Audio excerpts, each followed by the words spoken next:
So hello, everyone. I am very, very pleased today to be joined by Randall Roland from EOS Support. Randall is an Eden delegate, and he's also the creator, founder of EOS Support, and we're delighted to be joined by him today. Randall, hello, how are you doing? Hello, Michael. I'm very happy to finally get to talk to you, and I'm happy to be on your show.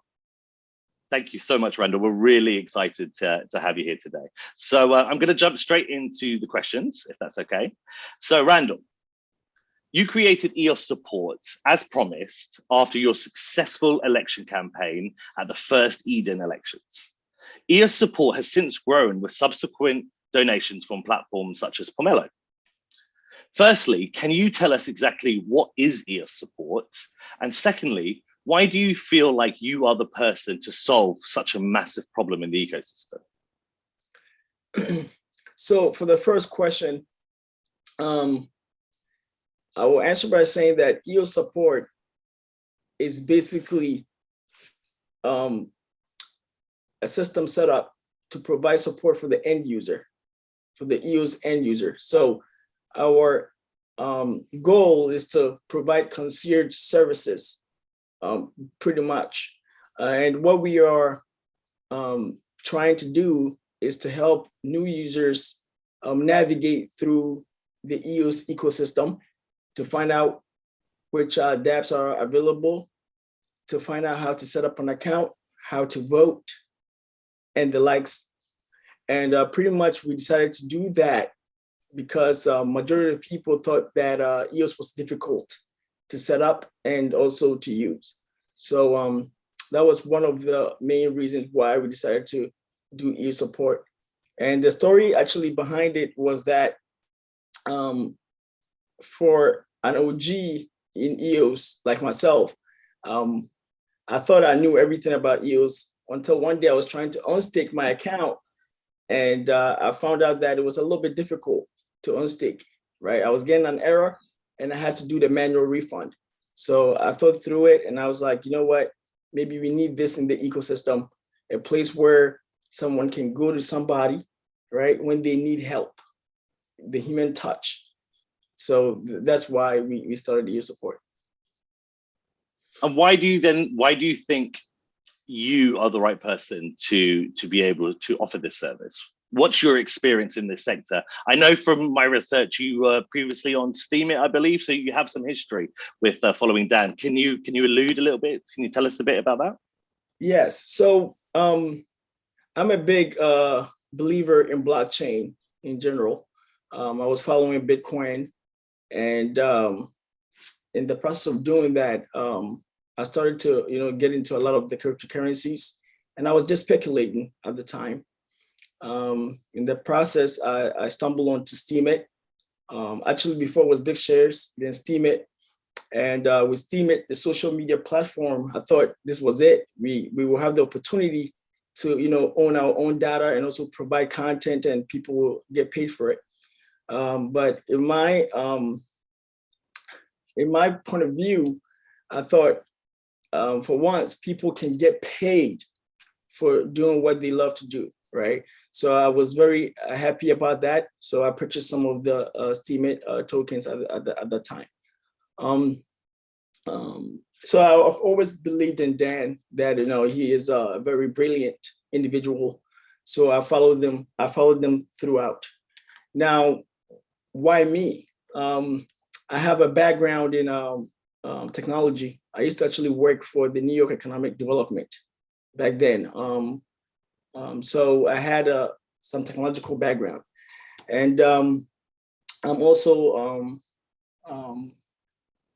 I would say a CEO of companies in the real world, in the traditional world, not the blockchain world.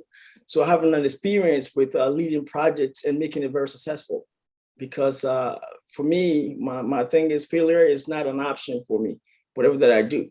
So to see that a project that I really, really valued, and I enjoyed, talking to my peers about, getting itself into a situation where it was about to fail, I thought, okay, what can I do, right? What are some of the things that I could do?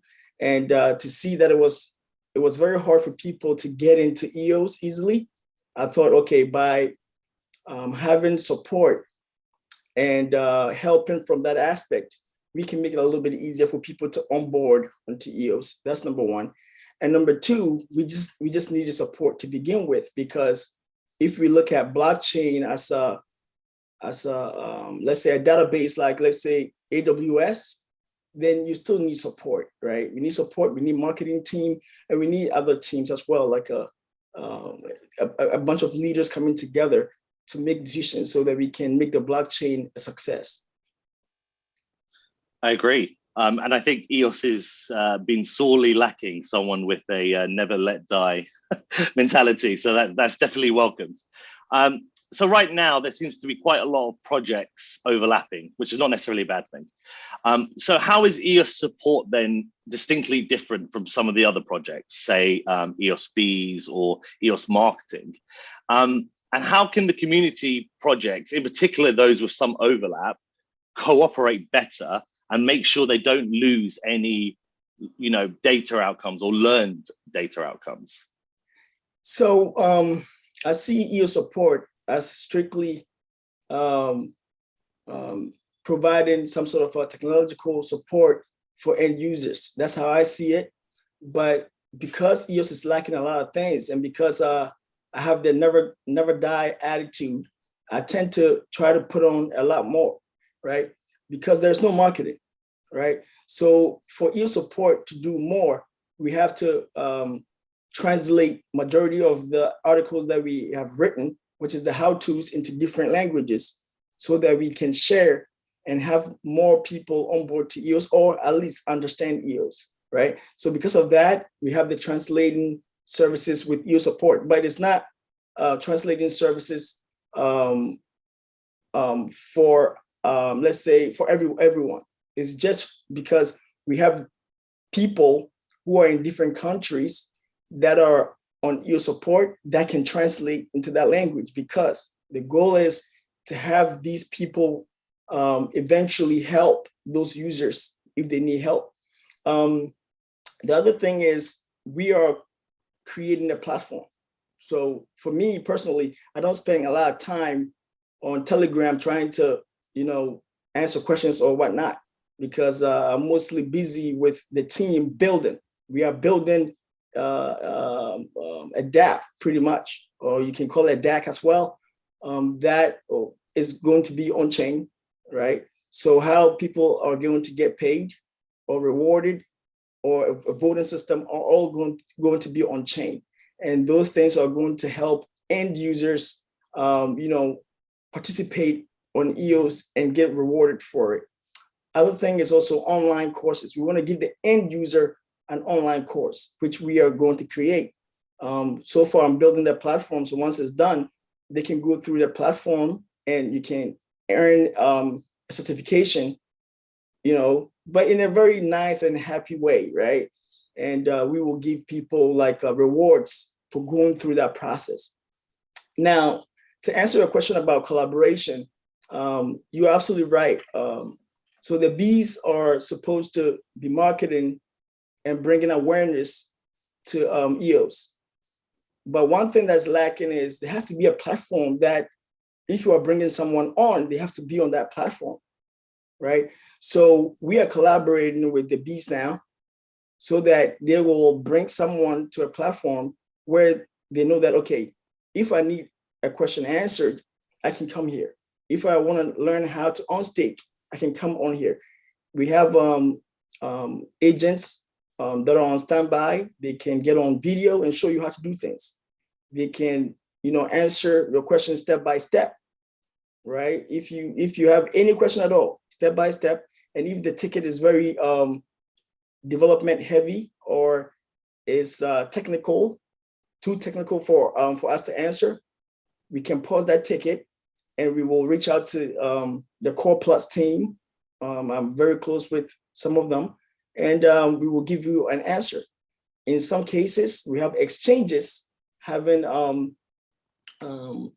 they are having difficulty with what is going on with EOS, right? So sometimes the exchange might not be up to date, and they will freeze or they will hold withdrawals. So when users reach out to us and they tell us, hey, you know what, this exchange, they're not allowing us to withdraw, or there's a problem, we just try to reach out to either the ENF to ask if they have like a contact that we can reach out to easily, or we go through a process to get in touch with their development team, and we try to get that resolved. So all in all, we are more like a team that helps users navigate through the ecosystem. That's number one.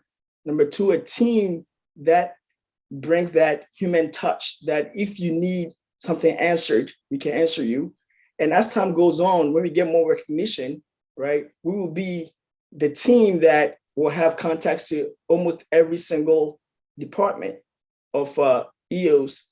So when a user wants to reach out to someone who created something because there's a bug or there's a problem, we can reach out to them easily.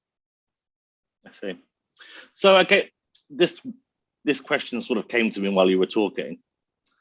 Who is then your end users? The reason why I ask is because you describe certification, you describe, you know, a kind of course, if you like, a nice happy course. But like, you know, that's not a journey that a consumer would take. For example, I'm not going to do a course to use Instagram or Twitter or whatever. So I wonder, when you describe end users, are you talking about developers, or are you kind of talking about the blockchain early adopters? So the people who are going to adopt EOS early, but might need a little bit of extra support, plus reassurance to know that if things go wrong, that there is a safety net. Yes, and that's exactly what my users are, right? The newbies who came onto EOS who don't know anything about EOS, right? Those are the people that will benefit from this. Now, to answer that question about the online course, is just one of the many things that we have on our platform. So our platform just has a lot of, I would say, moving parts, just to help the end user, right? So Bywire, if you guys want us to help you guys market, or for users to see you guys, we put it on our page, because you guys are EOS heavy, you are public good. So we put you there so that we can tell people about them, that there's a place where you can get reliable news about EOS, right? So those are things that we also do, in that we have different things. The online course is just an option, but because we are going to give people rewards, people might want to take it anyway. And the reason why I chose to do that online course is because I also want to prevent FUD, right? Because if the person knows how a system works, the end user knows how the system works, it's easy for them to work and not complain too much, or not, I would say, not feel like they're being left behind, right? So that's why I always say this: when you buy a car, it comes with a manual, right? When you go on blockchain, you don't get a manual, right? So it makes it very difficult for people to do things, and then they blame blockchain as being this evil thing that is so hard to use and there's no purpose for it and whatnot. But once you have like just a 5 minutes course to understand what a blockchain is and what it's here to do, you start to become a fan of it, and you love it, right? So we just want to have that as an option. We want to have a reward system, so people can just participate in the EOS ecosystem and get rewarded for the value that they bring, because one person cannot do it all. So why not, right? Why not? This is a platform that we can provide some of these things, so we want to just do it so that the end users will be engaged. Okay, so you made a really excellent point when you suggested Bywire was producing good EOS news, and that would be listed on your website. That's great for us. But who is the barometer then, or who is the person who decides what's good enough to go onto the platform, or who decides that Bywire is a good EOS news coverage platform? Do you have any kind of processes in place to recommend or to rank apps or DApps on the network? And how can you make that fair? So the first thing is Bywire is lucky. We don't have that many news networks that by EOS. We're good by default. Yes, so that one was an easy one. But this how it's going to be. We are going to have a voting system, right? So there's going to be a DApp radar type of page where users are going to rank. We are going to use the Eden filter, and we are going to use the verified accounts that went through EOS Support. And they will vote. Because the accounts are verified, we will pay. Okay, we will give them rewards for voting. It's not going to be much, but it will be decent, like how Ballot Garden is, right? And based on the apps that are rated better, I'll say rated the most with better reviews, they will be the ones that we will show most of the time. And we are open to anyone that brings a new app or talks about a new app and they want us to add, we will add them. But then the users will decide which ones are going to be showing.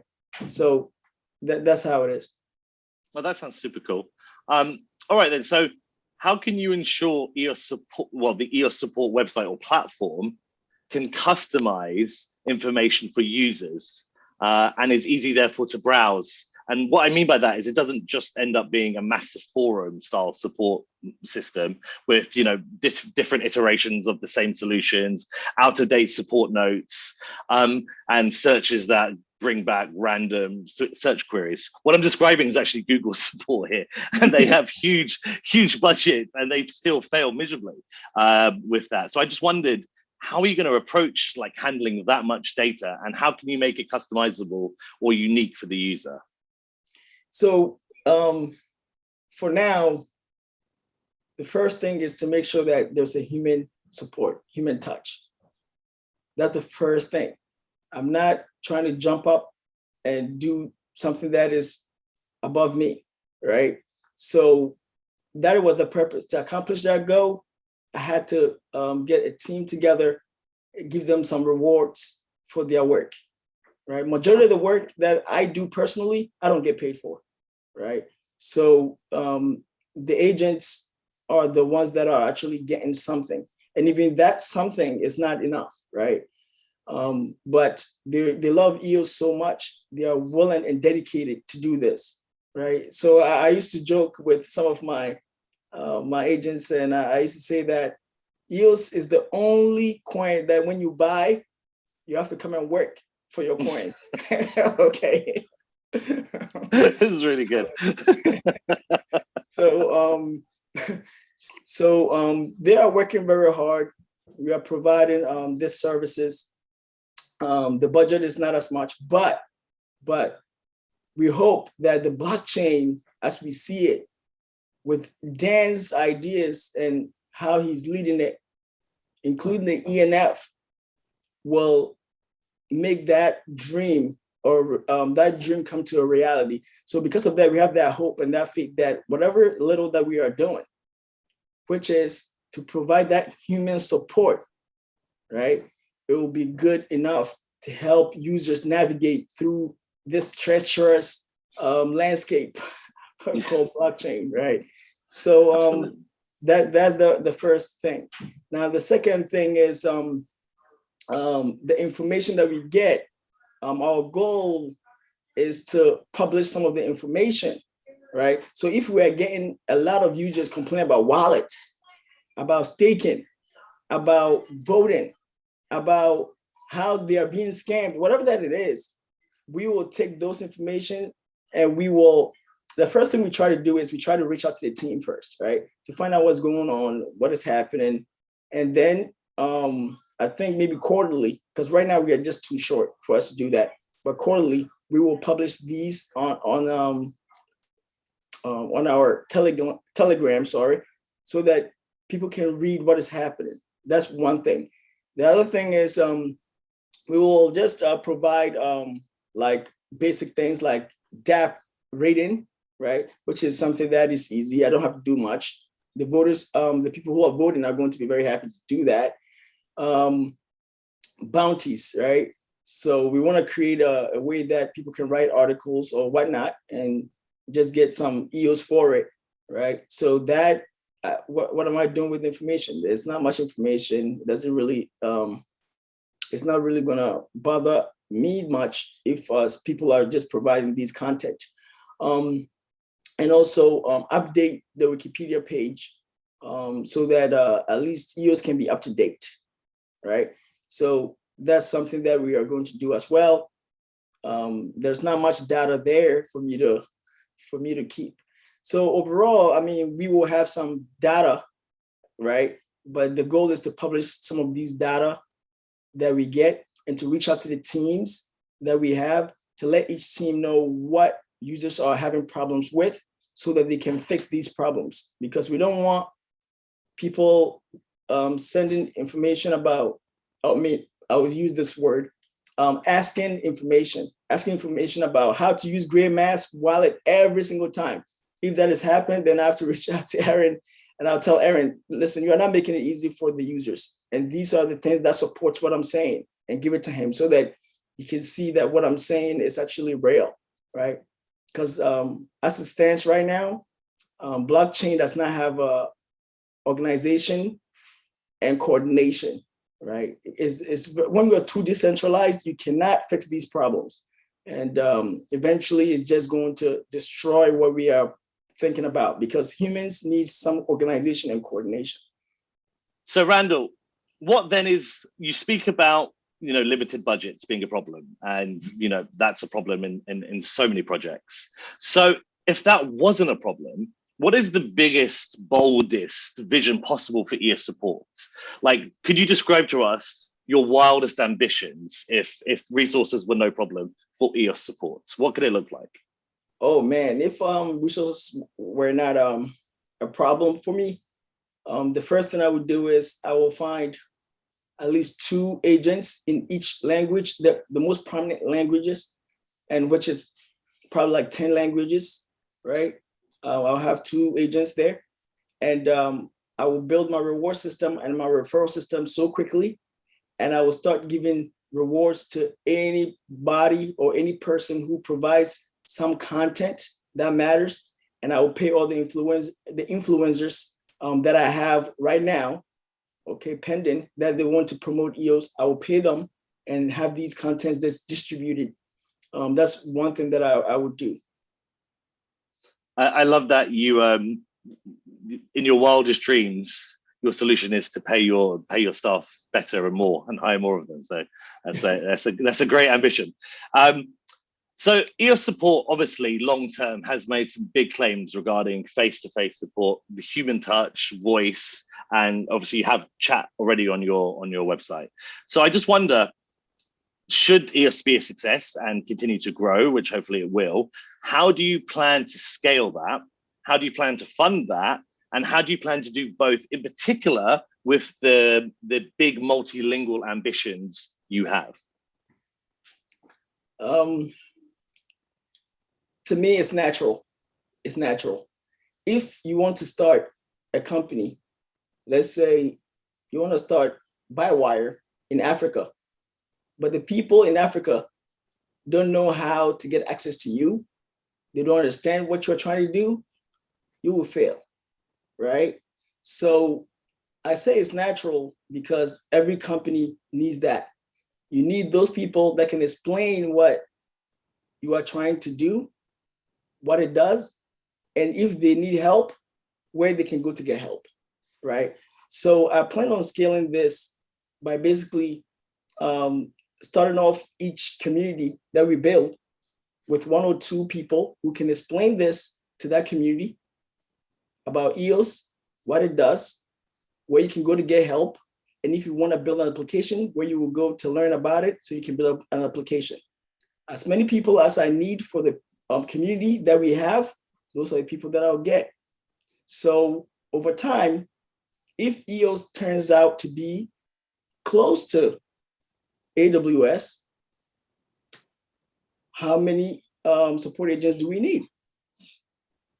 how many people do we need who are actually real-time developers that eventually I have to bring on board to help at least explain some of the development, because it's budget. That's why I cannot get a person like my favorite friend, EOS Amsterdam, on standby every time for him to answer a development question, right? It's because of a budget. That's why I cannot get skillful thinkers like Luca to be on the team to answer questions about, a design, right? Like if someone wants to build a DApp, their design, right? So sometimes it's just no man knows another man's dream, okay? So sometimes it takes time for my dream to be recognized, for people to believe in it, and for them to know what I'm bringing to the table. I've done this time and time again, and this is not new. So for me, I always have a smile on my face because I know what I'm trying to bring to EOS, right? I might not be Dan, but sometimes I don't have to be Dan. It takes a little thing just to ignite that dream and to make it a reality. Absolutely. I mean, you have to believe in what you want to achieve in life, and you have to have the kind of deluded self-belief in yourself that you can achieve it. And I say deluded because most fail, but you just have to believe no matter what, you're going to succeed. So I think that's incredible. One question, you refer a lot to this. You referred a lot to FUD, which is obviously fear, uncertainty, and doubt amongst the EOS ecosystem. So I just wondered, why is that so important to squash? What value does squashing FUD bring to the ecosystem in the long term? So when you say FUD, to me, I see it two ways, right? Some people just have concerns, and some people are very pessimistic in life in general, right? Do you consider that to be a FUD? I mean, that's how they feel, and that's how they are raised to be, right? And then we have some people that they don't have the information. They just don't know, right? So they stumble onto some information and they take that information and they carry it forward. So my thing is, when I talk about FUD, I'm referring to the second part. People getting the wrong information and taking that information forward and passing it on to so many others. The spread of uncertainty. Yes, right? So for a person who believes in blockchain, that's why I'm here. I believe in blockchain. And I chose Dan to be the person that I follow. And because of that, I ended up on EOS, right? I believe that spreading the right information, making sure that the community recognize who we are, making the community stronger is the most important thing. That's what I believe, right? So unfortunately, there are people who are here for money and they are greedy and greed, okay? When you have people like that involved or as part of the community, it's very difficult because they've never been in a bigger position before. So they see $1 million, their whole thought process changes. They start to steal, they start to deceive, right? They start to change the narrative. But those who have been there, who have worked hard, it's a little different because you still believe in your core principles, and which is we want blockchain to succeed. So for my perspective, I would say that EOS Support is here to give the right information. We don't have to lie. If we cannot do this, tomorrow I'll tell you guys, hey guys, I tried my best, I cannot do this. That is it. Then I move on to whatever that I can do to maybe help EOS and also maybe help myself, right? But the idea that, okay, we are here because of blockchain, that you use that blockchain to spread misinformation and lie to people and create all this uncertainty, that's one thing that I don't agree with. And that's why I always say that we are here to give the right information. If EOS gets hacked today, I'll report it, that it got hacked, all right? That is the truth, so that people don't have false narrative or false point of view, about EOS. Fake information, or false information, or incorrect information. Yeah, or incorrect. Okay, so then how can a group from EOS overcome FUD without being considered propaganda?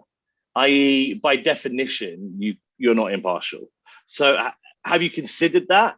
And what are your processes to potentially solve that? Yeah, so that's a very good question. It's a difficult one, right? Because we are all partial, okay? Anyone who say that they are not partial to a point is a liar, all right? Everything that you say, majority of the time, is coming from your point of view and how you see things, right? But the more educated you are, then you try to balance things as much as you can, right? So from my point of view, okay, we are here to make sure that EOS survives. So sometimes we just have to filter some things that will destroy the ecosystem or destroy the community, okay? In that, if you feel like that is a good propaganda or bad propaganda, then that's up to the community to decide, and for people to give their input or reach out to EOS Support so that we can see what we can do to make things a little bit balanced. Because knowledge is not in one man's head, right? And what I see to be the greatest things for EOS might not be the greatest things for EOS, okay? So my thing is being open-minded to take some criticism and inputs from others can always help steer the ship. Maybe it might not be too far left like people want. It might not be too far right like others want, but we can try to, keep it even, and that's the only thing you can do. Okay. And also, I guess, just provide people with the rationale to why you came to a decision or why you provided certain information. If you can provide your working out or whatever, and your reasoning, that people are much more inclined to believe. But back to EOS Support then. So what are the biggest challenges then facing EOS Supports that you view both in the short and medium term? And what are your plans to overcome them? The first one is the iteration. How fast EOS is changing, right? 1 minute you are EOS Support, next minute we're about to change the name of EOS to something else or rebrand to something else. 1 minute we're about to build something else and you spend so much time thinking about other things. That's a big challenge, but it's also a blessing because if you want to grow and you want to be great, you have to iterate, you have to develop, you have to do research. So things are changing fast, and that tells us that we are actually developing. So that's a great thing, but it's a challenge, right? How can we overcome it? There's no way that we can overcome that. We just have to follow through with what Dan is doing, follow through with what ENF is doing, and just be resilient. We don't give up. We just stay here. We provide the information to the users, and we just live with the results, right? Now, there's another thing that is a challenge, and I talked about it, is budget, right? For someone to really consistently support you, they have to believe in you and they have to know your dreams, okay? And that's something that we are still working, and we are working on it to deliver on something that was not even expected, right? And with that, maybe the budget might go up, right? And with that, maybe the ENF might recognize our hard work and what we are trying to do, and give us the opportunity for us to provide that support that I would say this ecosystem needs. So those are like the main challenges, and I think we are ready to tackle it whichever way that it comes. So then would you say you support the investments and the actions taken by the EOS Network Foundation in the last 6 months and Eden more generally? Do you support kind of taking the inflation value and reinvesting it into projects that could add value to the ecosystem? Absolutely, absolutely. We needed that. We needed that CEO department for EOS. A team that can make an executive decision for the network and support the network and build the network so the network can move forward. We needed a team that can be trustworthy, a team that would deliver on their promise, a team that would not deceive its community, right? We needed that. We needed not block one. Then I think you're alluding to. Maybe, but I'm not saying anything, but maybe, right? And I'm going to be neutral with that. But the thing is, Michael, don't you like to be part of a project or a team that they deliver on what they say? Don't you want to be part of a team that's very transparent? And these are all the things that I'm just listing. And if the team that you are part of is not doing that, then you don't think that they're doing a good job. So I think the ENF so far has done a great job with at least giving back to the community, helping with Pomelo. They donated to Eden, and they are really trying to get the community to build, right? So I think so far it's so good. That's what we needed. Mm-hmm. So then, given that the ENF, so arguably Pomelo to a point, and Eden is funded through, I think Eve's described as, say, taxation, but really inflation on the blockchain and on the transactions. So I wondered to you, how would you describe, and you're obviously in support of that model, how would you describe then your political preferences? Would you, and I mean specifically on economics, would you describe yourself then as a capitalist or a socialist or a libertarian or a communist? Probably not a communist. But in the context of your support for the ENF, how do you think that might change your economic political outlook? Michael, I tried not to be too political. That's something that I try not to be, because we have to look at the good, right? So we have a system where people were providing value, but people were not being compensated.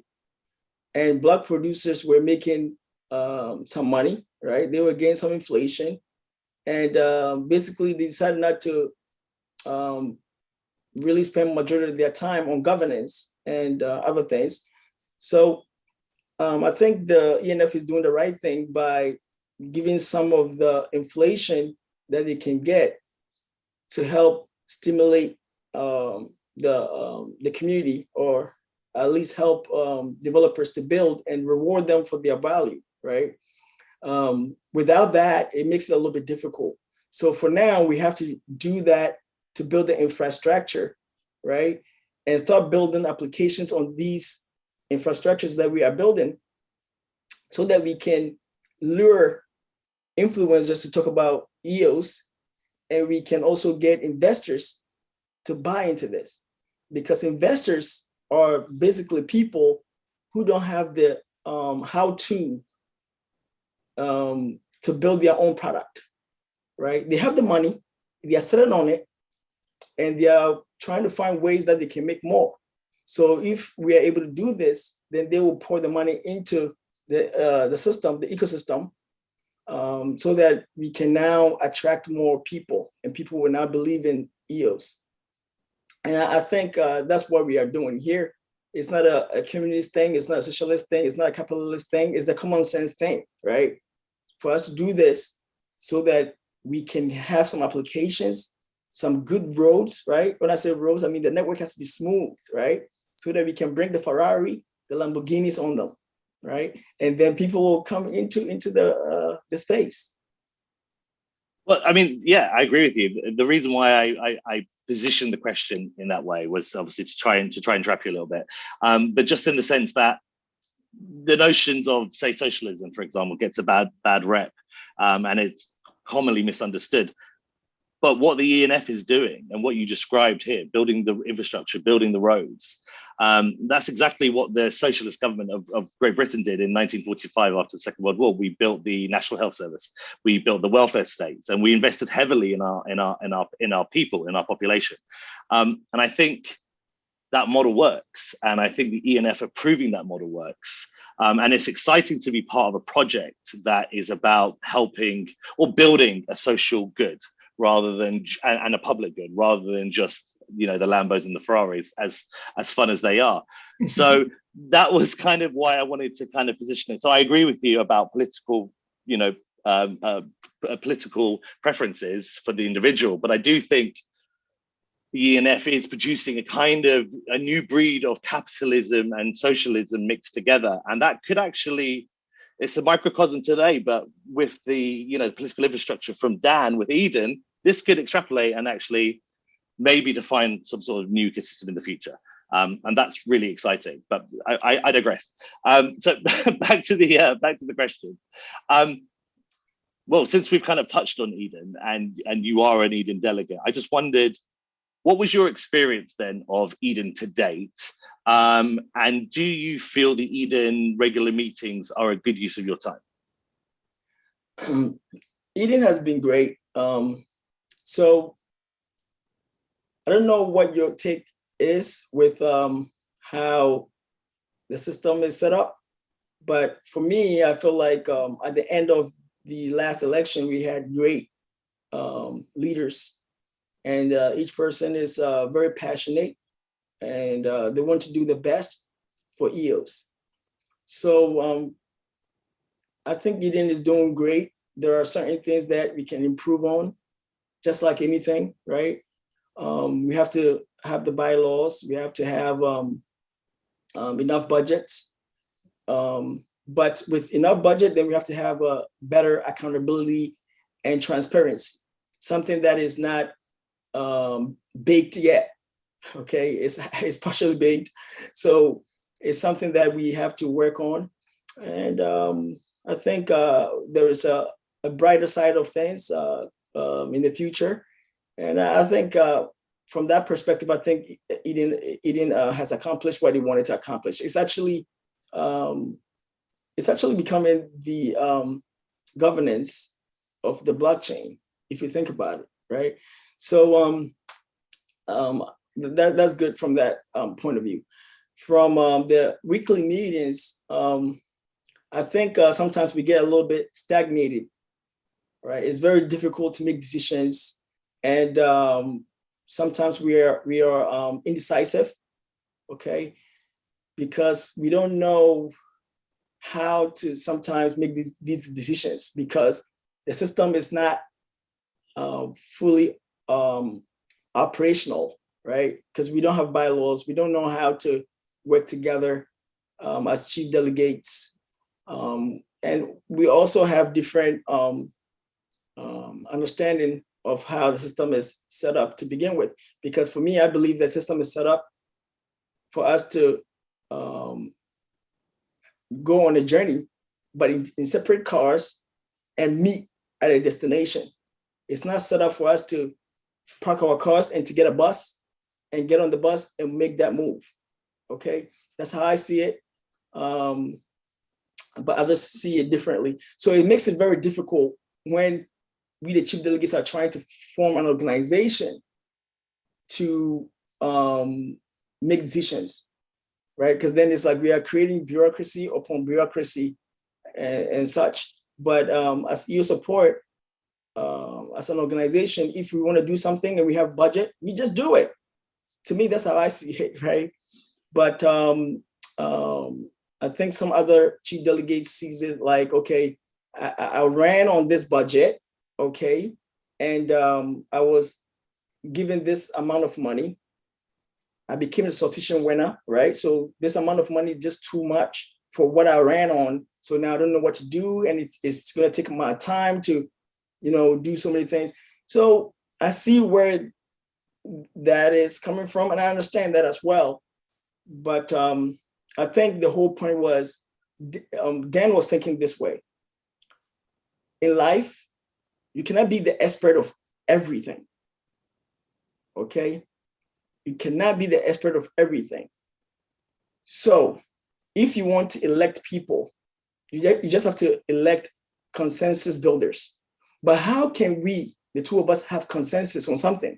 If I bring consensus from medical field, Michael, it's going to be very hard for you to reach consensus with me.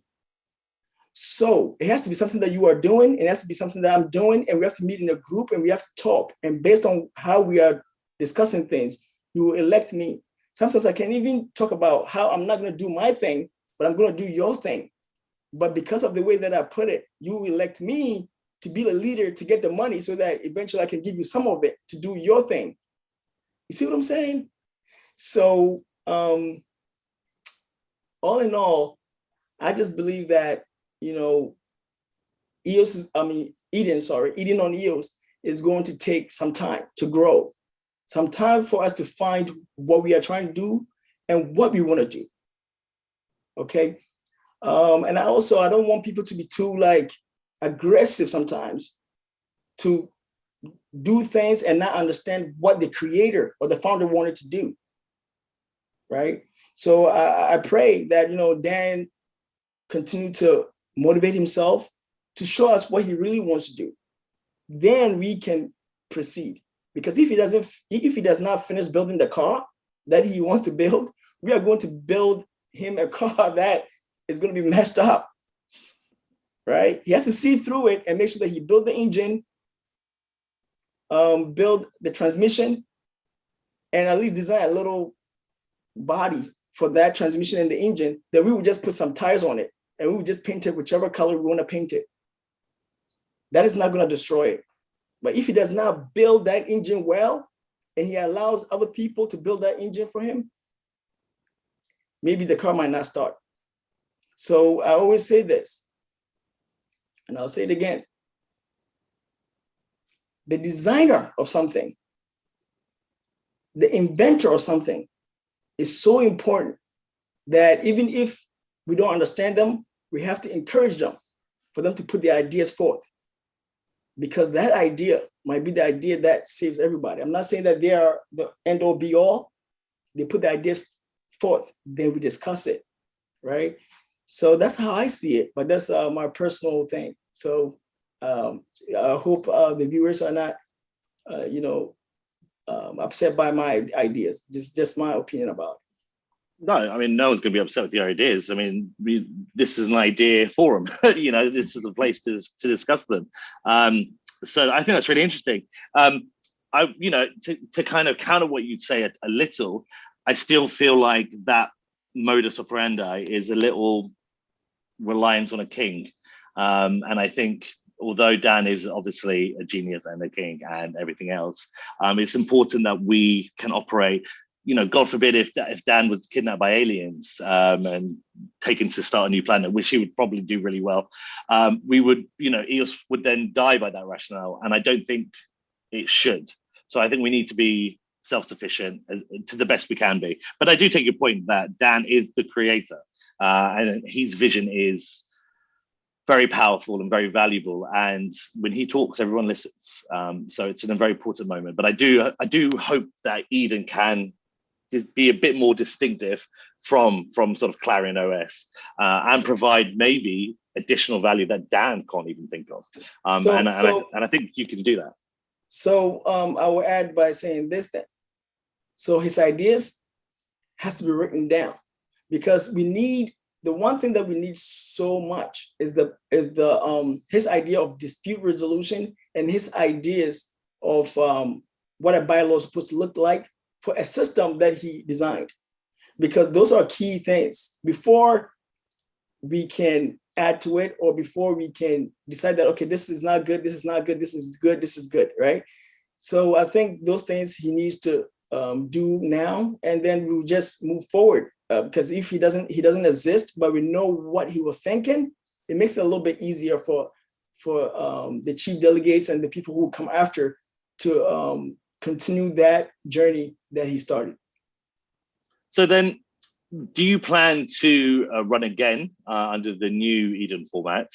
And what are your thoughts more generally on Dan's new proposals then? Obviously, he's proposing the DAO of DAOs, structuring the ecosystem in that way. So I just wonder, are these types of innovations, in your opinion, going to drive mass appeal? And generally, do you support them, and what's your thoughts on them? I support them. We need to iterate, right? Because we knew that there was a friction with Eden 1.0. And I think Eden 1.0 should stand on its own and be a different DApp, right?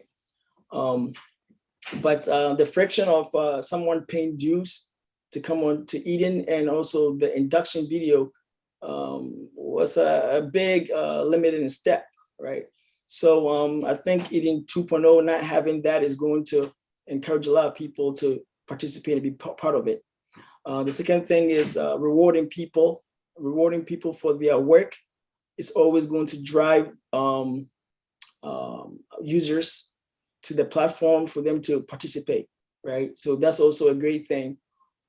And overall, the concept of building communities and having a token that like the EOS token that will back them, right? And each community issuing their own token and having their own economic model, I think it's powerful, and I think it will help drive EOS as an ecosystem forward. It's going to really help. So then, Randall, if you could, let's assume you have a magic wand or a magic stethoscope, and let's say you could change one thing in the EOS ecosystem. You could just wave your magic wand and it's changed. What would that one thing be and why? That's a very interesting question. Because in life, I don't ever see it like that, and that's what makes it very fun and beautiful, that the challenges, right? So, but now you've thrown the question, so I guess I will answer it. I would say that one thing that would be amazing, right, is to have a way that we can just onboard users so easily. Okay, that would be my my wish. That abracadabra, abracadabra. Let's get the easiest way we can onboard users.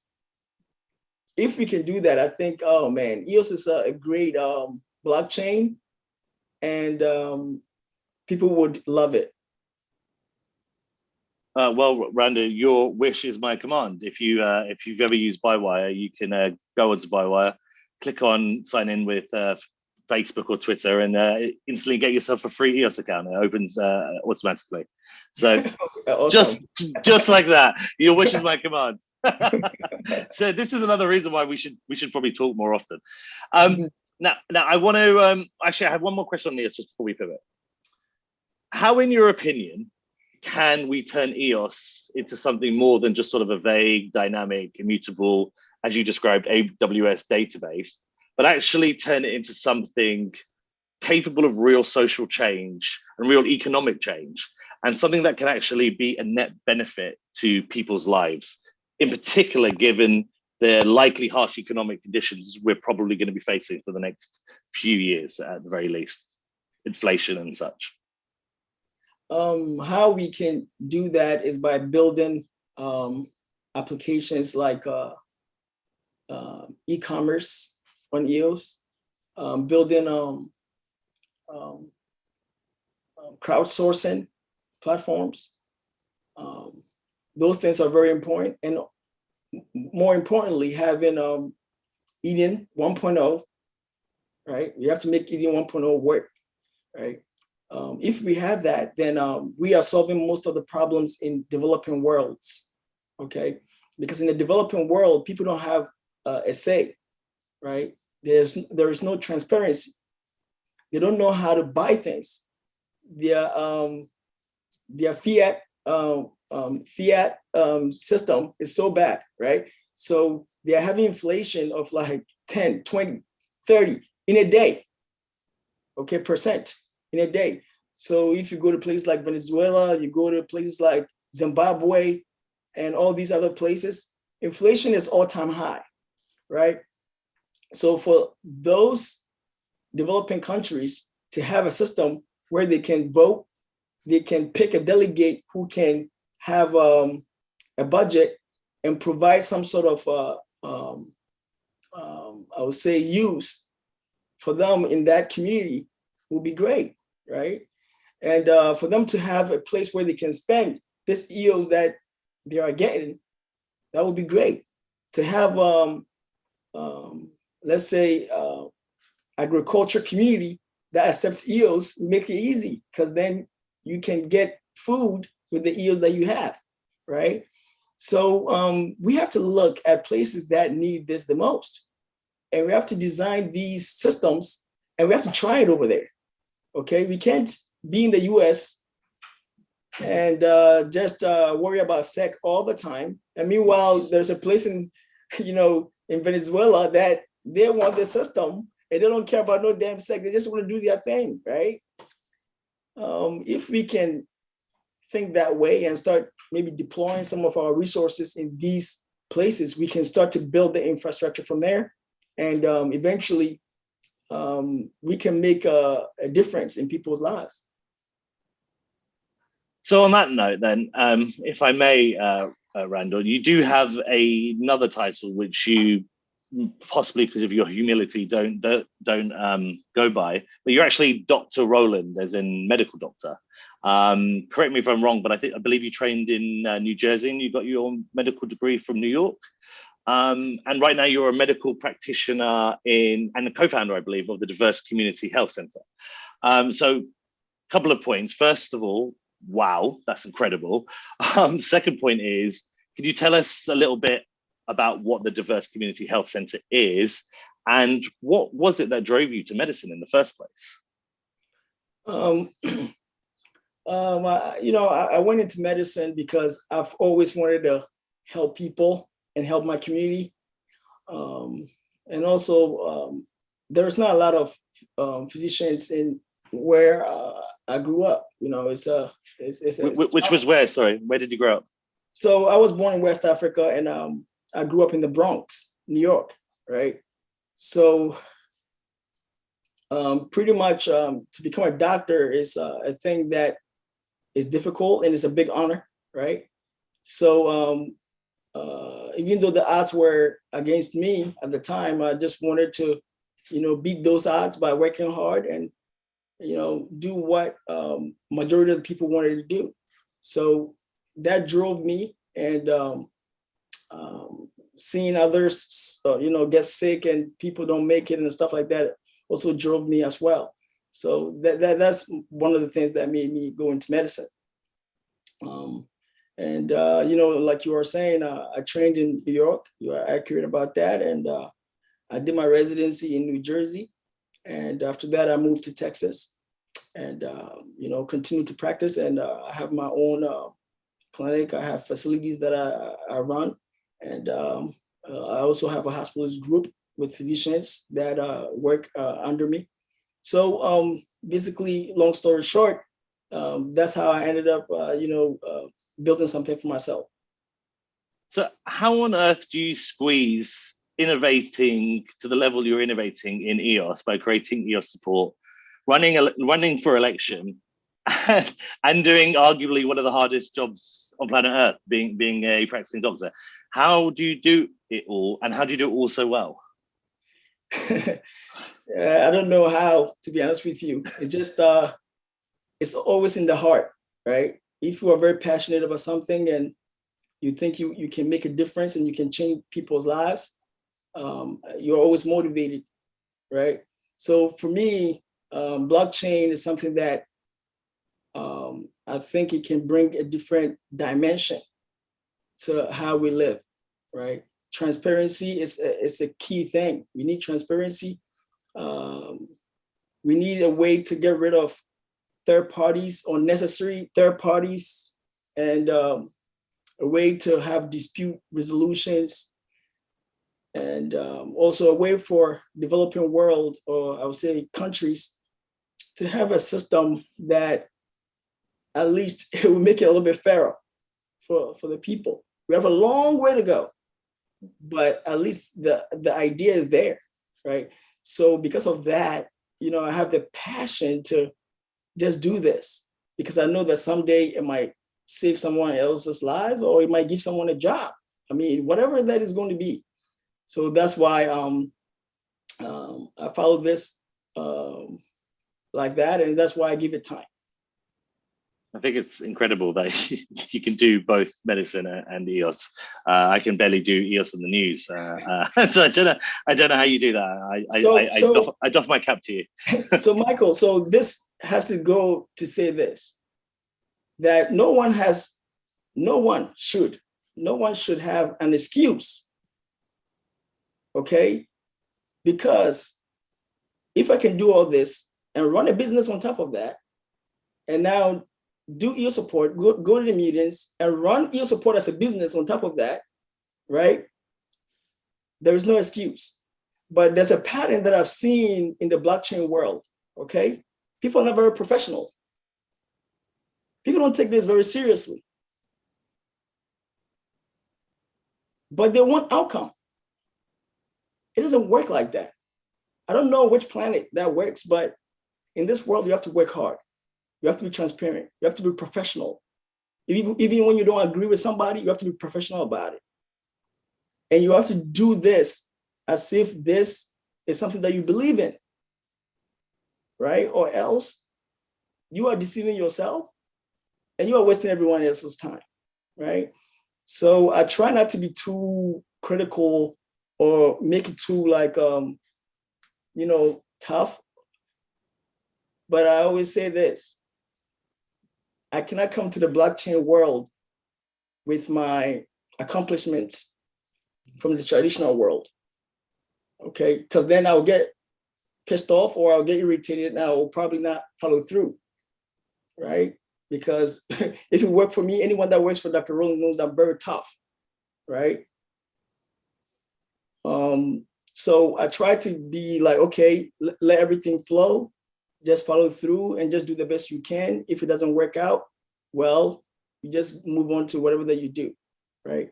But if we want to be very tough and we want to try to make blockchain work, especially EOS, we have to be very, very, very disciplined. We have to be professional and we have to know what we are doing. Because I'm telling the truth, if I've not ran a company before and you think because it's blockchain, you just want to come and say whatever you want and run a company, you're going to fail. Because Michael, you know how hard it is. It's not easy. So you have to be disciplined. You have to be careful. So. Yeah, it's the hardest thing I've ever tried to do, build a blockchain business, especially one that pivoted from Ethereum to EOS 3 years ago, which was brilliant timing. So I've just got 2 more questions before we wrap up. The first question is, I guess, given your kind of experiences, given your proficiency in medicine, and I guess you would have seen the consequences of the insured versus the uninsured, in particular in the US. Do you believe then that capitalism is a fair way to run a economy? Or do you believe that some form of government intervention, such as what we have in the UK, a national health service, where no one pays for any healthcare whatsoever, it's free at the point of use. Do you think that's maybe a better way to approach something like medicine? Or are you an advocate for insurance, which does in some ways provide more advanced healthcare? Man, today you give me the toughest question. So I try not to talk about this as much, but I'll try to answer you as much as I can. In that, I would say this: life is not fair, unfortunately, right? It's not. I love my patients. It's so sad for me to see people that need help, but they cannot get help because of their insurance. And some of them, they are paying high premiums, but they're not getting the care that they need because someone is benefiting off them. It's sad for me to say that in humanity, now we hurt each other so that others can benefit. We have always done that. Others hurt each other so that they can get the benefits of it. In blockchain, same thing happens, right? People are paying. People who believe that blockchain is supposed to change their lives, they are paying, they are buying tokens, hoping for a better day, and somebody's taking that money and that person's running away with it, okay? And they are using one of the things that is the thing that people rely on, which is hope. They use that hope to deceive the people, right? It's so sad. And that's the same thing with our healthcare system, right?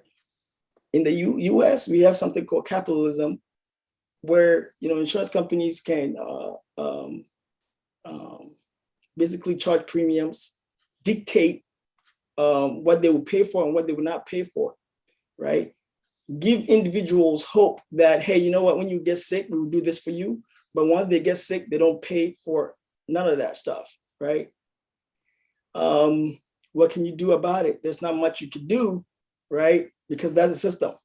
right? I don't think it's fair, right? I think that there should be different pools, I would say a pool or tiers, where we have people who will pay out of pocket, and then they can have another insurance for the hospital specifically, right? And there should be maybe a little bit of government intervention, because all our hands are not equal, okay? Some are longer than others, and each one does different thing, right? So there are some people, unfortunately, life did not deal them the best cards possible, right?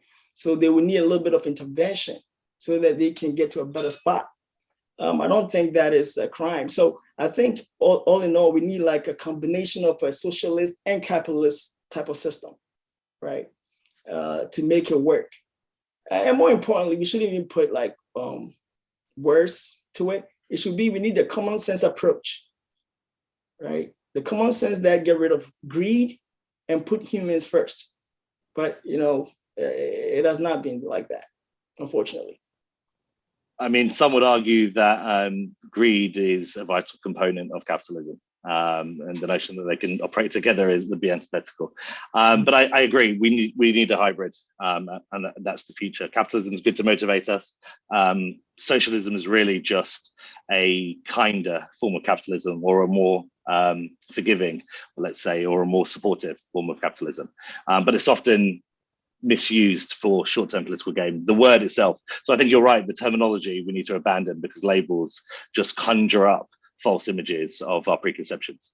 But to end on something a bit more nicer, this is the last question now. I know you're busy. Thank you for giving us so much time. It's been over an hour, so we really appreciate this. But Randall, tell us, what can we expect now in 2022 from you and from EOS Support? What's the roadmap? What's to come next? And what can we look forward to?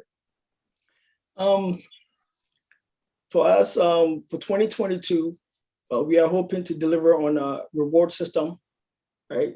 We can do what we could do, right? We cannot look at what Dan is doing. We cannot look at what ENF is doing. We can do what we can do. We just want to provide like a reward system so that when people provide value in the ecosystem, especially through EOS Support, we can just reward them with something, you know? And we want to provide a voting system so people can just vote on DApps, so we know which DApps are doing a great job, and we have the algorithm for it. We want to provide jobs for people, right? So people who are very well-versed and they know about EOS, the ecosystem and how it works, and like to read about documentations, they can read about it and they can provide user support. So that's something that we are looking to do. We are looking to build the referral system, which we are working on. I'm designing it right now to see if we can reward the bees in a very nice, responsible, accountable way, and also onboard the users onto like a DApp platform, so that people are not saying that EOS is dead or there's no applications running on EOS, right? Because we can onboard them to Bywire so they can read the news, right? And we want to provide a custodial service thing, right? So that's something that we are working on aggressively, using a multi-sig, having KYC people that are going to come together and, you know, change your key for you if need be, right? It's something that we really want to do, and we are talking about it. A gift shop on our website, so that when you are there, you can just buy a t-shirt or buy whatever. It's something that I'm working on it. I don't know when it's going to come online, but it's being done. Online course for users who want to read about EOS. All right, we want to go through a course and just the basic things. And eventually, if let's say EOS Amsterdam, if he's watching this, if he wants to, you know, submit his documentation, or they want to submit all the documentations for the online course for EOS, it doesn't matter. We just post that damn thing, right? And then what else? There was one more thing that I'm forgetting, the roadmap. So I know it's something that a lot of people have been asking for. So I wanted to have a roadmap. It doesn't have to be the official roadmap for EOS, but a roadmap so that we can update it, so people know what is happening in the ecosystem. right? So that's something that we want to provide. Well, Randall, I mean, it all sounds phenomenal. We're all very excited to see it. I just want to thank you for taking the time out of your very busy day, for somehow squeezing us in between seeing patients and saving EOS. So we appreciate that greatly. We hope you'll come back on our show again. And we thank you so much, Randall, or should I say, Dr. Roland. So thank you very much. And we look forward to having you again. All righty, Michael, I really appreciate you. And thank you for the job you are doing. We really, really do appreciate you. From my heart, I'm saying this because you do an amazing job. You travel to Puerto Rico. You give us a great story. And you interviewed Eve. That was also great. Dan, I watch all of these things, and we are counting on you. We are going to support you, and we look forward to supporting you again on Pomelo season 2. Okay. Wow, that's amazing. Thank you so much, Randall, and the same to us. We obviously supported you on Pomelo, and we always will. So that means a lot to us. So thank you very much. You're welcome. Thank you so much. Have a great day.